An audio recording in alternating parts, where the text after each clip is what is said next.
Assalamualaikum warahmatullahi wabarakatuh. Sampurasun. Selamat malam sahabat Mistik Nusantara. Kembali lagi bersama kami di channel YouTube Nuansa Mistik Nusantara, mengupas salah satu mistik ataupun benda berkarakter mistik di Nusantara kita. Dan kali ini kita akan sedikit bercerita ya. Jadi kita ada satu jenis barang ya yang dinamakan dengan mani gajah. Dan ini mani gajah alam ya, jadi bukan dua alam. Ini adalah mani gajah alami yang dari alam yang kita dapatkan. Nah, ini adalah mani gajah dari alam ya.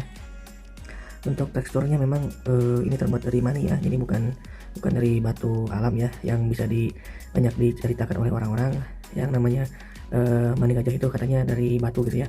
Nah, untuk jenis batu mani gajah alam itu sebetulnya bukan batu ya, dia itu adalah mani ya, hanya yang sudah mengkristal dan menyerupai seperti batu, makanya dinamakan dengan batu mani gajah ya. Sedikit bercerita gitu ya saya, dari sesepuh saya menceritakannya tentang asal usul dari mani gajah ini. Sesepuh saya itu nyari mani gajah ini memang agak sulit ya, memerlukan beberapa orang untuk satu tim itu.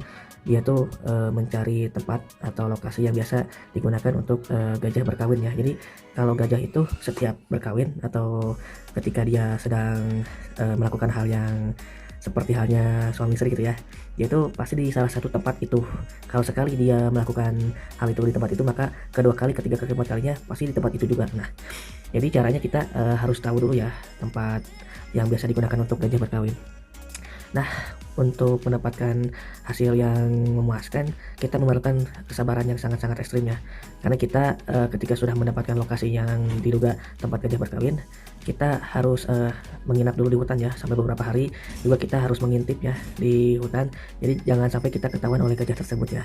Kalau sampai kita ketahuan oleh gajah tersebut ketika gajah itu berkawin, maka gajah itu akan menyerang kita ya, sampai kadang taruhannya nyawa ya. Untuk mendapatkan mani gajah ini memang sulit sekali ya.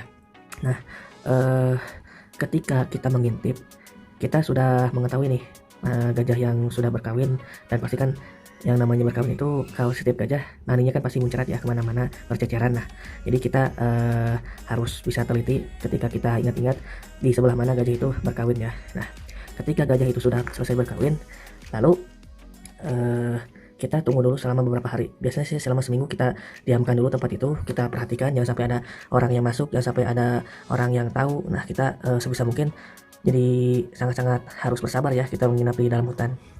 Ketika kita sudah selesai menginap di sana, antisipasi supaya gajah itu tidak mengetahuinya kita masuk ke dalam sarang berkawin ya. Nah, kita memerlukan satu ekor ayam hutan ya, bukan ayam kampung ya. Jadi kita harus punya ayam hutan. Kalau dari bahasa Sundanya ayam cangehgar ya. Jadi ayamnya itu bukan ayam ternak ya. Ayam itu ayam yang asli dari hutan ya. Kita mencarinya ya. Harus betul-betul dipastikan ayam itu didapatkan dari hutan. Nah, ketika kita ke tempat lokasi yang diduga sudah dilakukan gajah berkawin di tempat itu ya. Nah, nanti ketika ayam hutan itu dilepas, dia itu akan mencari di sebelah mana mani gajah yang tertimbun di tanah. Biasanya sih berceceran ya yang namanya mani itu. Jadi ketika kita selama seminggu menunggu kepastian supaya gajah itu tidak datang, supaya tidak ada manusia yang datang. Nah, selama 7 hari itu si mani yang di dalam tanah itu akan mengeras, mengkristal. Nah, jadi ketika ayam hutan sudah mendapatkan, kita ambil mani gajahnya lalu kita bawa pulang. Nah, ini salah satunya ya. Jadi sebetulnya kalau menurut sesepuh saya, ukuran mani gajah ini yang paling besar yang pernah dia dapatkan, karena sebetulnya untuk ukuran mani itu kan beda-beda ya, ada yang kecil ada yang besar, dan kebanyakan itu yang kecil ya ukurannya. Dan kebetulan ini alhamdulillah kita mendapatkan yang ukuran besar ya. Nah, jadi sangat-sangat bersyukur sekali ya, ini sangat-sangat unik sekali ya mengkristalnya ini. Jadi dia tuh punya urat ya seperti batu, padahal ini bukan batu ya, ini adalah mani ya, mani gajah. Untuk khasiat atau wasilah sangat mengerti ya untuk mani gajah ini ya. Jadi dia itu mengikuti karakter tuanya.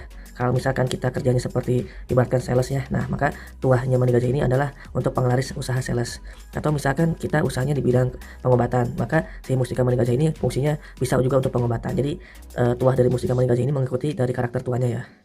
Nah, untuk mani gajah yang saya dapatkan ini dari sesepuh saya, apabila misalkan ada yang berminat, silahkan di Tokopedia sudah kita cantumkan ya maharnya, tinggal kalian klik saja. Dan kalau misalkan ada yang bertanya, silahkan di kolom komentar. Juga untuk mani gajah ini terus terang ya, saya sangat-sangat disayangkan kalau misalkan ini dikeluarkan untuk dimaharkan gitu ya. Karena saya pribadi pun kalau misalkan saya ada gitu ya untuk memaharkannya, sama saya ini sebetulnya pengen sekali gitu ya saya maharin ke sesepuh saya.